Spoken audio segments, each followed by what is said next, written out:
and let me congratulate the American people with the election day. They already made the choice, and we expect that the United States democracy will lead by an example.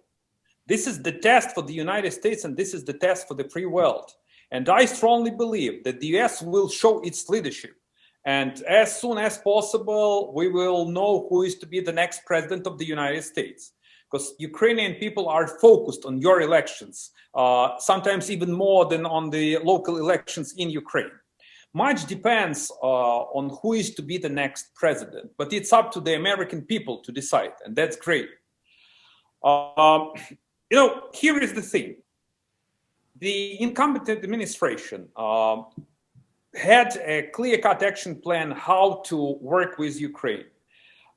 The key issue was that Ukraine always relied on bipartisan support. So if this administration will be in the office, frankly speaking, I don't expect any kind of dramatic shifts from the present policy. If Vice President Biden is to be elected as the President of the United States, well, he is the student of Europe. He knows Ukraine very well. And he was one of the strongest supporters of the Ukrainian independence. And I do remember when he addressed the Ukrainian lawmakers in the Ukrainian House, he was so vocal, he was so articulate. He really believes that Ukraine has the chance to succeed. And the American people and the American administration do its utmost in order to support the Ukrainians to gain a really strong independence. So as far as I understand, in any case, the new administration has to fix the flaws that we have in our bilateral relations. I would say, what kind of flaws or underdevelopments exist in our bilateral relations? The first and most important, that the US is to show its strong leadership in the entire world and in Europe.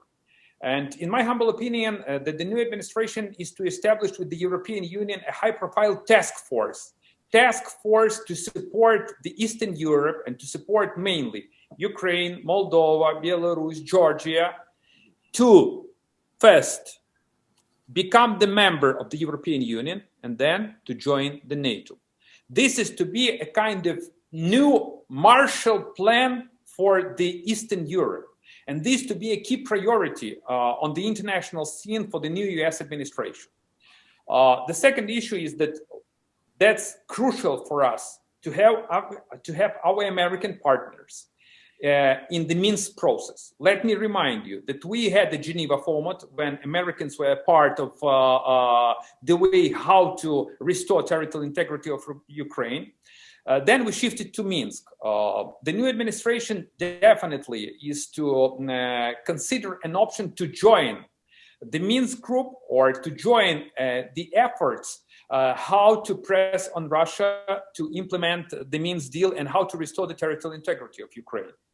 No doubt that the United States is to be the flagship in terms of sanctions against the Russian Federation and pressing on Russia in order to make everything possible to move Russia out of Donetsk, Lugansk, and Crimea. I want to reiterate once again that we are not just to focus on Donetsk and Lugansk. Crimea is a part of the Ukrainian state.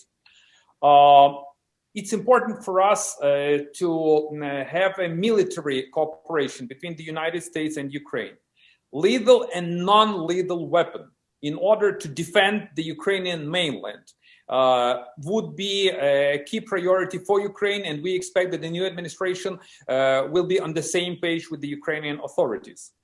And let me put another very important issue that I won't say failed, but that we didn't reach.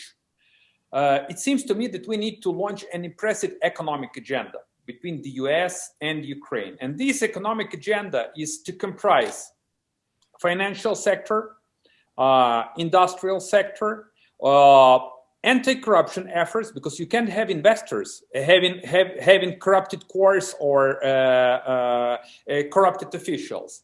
And definitely we need to improve the rule of law in Ukraine.